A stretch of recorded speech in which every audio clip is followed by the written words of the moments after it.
Burj Khalifa ভবনটি 2717 foot উঁচু। 7 mile দূর থেকেও ভবনটি দেখা যায়। বুর্জ খলিফার একেবারে চূড়ার অংশটা দেখে ছোট মনে হতে পারে, তবে তা মোটেও ছোট নয়। এখানে কারো যাওয়ার অনুমতি নেই, কিন্তু জেনে অবাক হবেন এই চূড়ার দিকের অংশটা যদি না থাকতো তাহলে পুরো বিল্ডিং এর জন্য ঝুঁকি তৈরি হতো। কিভাবে, চলুন জেনে নিই। বিজ্ঞানীদের জন্য এই অংশটা তৈরি করা খুবই চ্যালেঞ্জিং ছিল।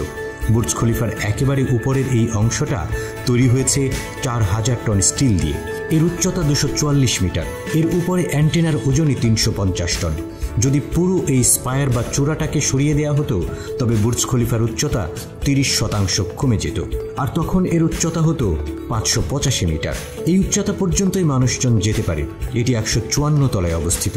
এর উপর থেকেই স্পায়ারের শুরু, যেটি বুর্জ খলিফার একেবারে আগা পর্যন্ত উঁচু। 155 তলা থেকে 163 তলা এই স্পায়ারে অবস্থিত। কিন্তু এই ফ্লোরগুলো মানুষের বসবাসের উপযোগী না, কারণ বাতাসের তীব্র গতির কারণে এই স্পায়ার 6 ফুট পর্যন্ত দুলতে পারে। শুনে অবাক হচ্ছেন? এটি বুর্জ খলিফার কোনো ত্রুটি নয়, বরং এর একটা অ্যাডভান্স ফিচার।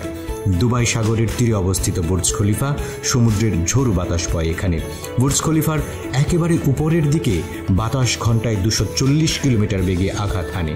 এই স্পায়ার দিয়েই ঝোড়ো বাতাসের মতো প্রতিকূল পরিবেশে টিকে থাকে বুর্জ খলিফা। এটি নিজে দুলে এর নিচে থাকা 154টি ফ্লোরকে বিপদমুক্ত রাখে। এই স্পায়ার বানানো হয়েছে স্টিল দিয়ে। স্টিল একটি নমনীয় ধাতু। বাতাসে তৈরি হওয়া শক্তি স্পায়ারের স্টিল স্ট্রাকচারে নির্গত হয়, যার ফলে বুর্জ খলিফার উপরের অংশ দুলতে থাকে। এটি এমনভাবে ডিজাইন করা হয়েছে যে স্পায়ারটি সর্বোচ্চ 6 ফুট পর্যন্ত দুলতে পারে। বুর্জ খলিফার উপরে অবস্থিত যন্ত্রটি পুরো দুবাই শহরকে বজ্রপাত থেকে রক্ষা করে। এটি আসলে একটি বজ্রদণ্ড।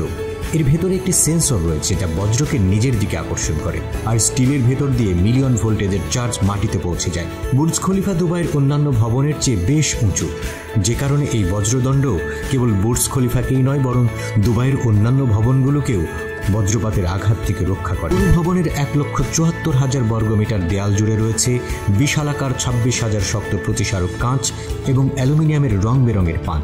এসব কাঁচ মোটেও অন্যান্য সাধারণ কাঁচের মতো নয়। এগুলো তাপ কুপরিবাহী, ফলে ভবনের ভেতরে আলো প্রবেশ করলেও বাইরের প্রখর তাপমাত্রা ভেতরে প্রবেশ করে না।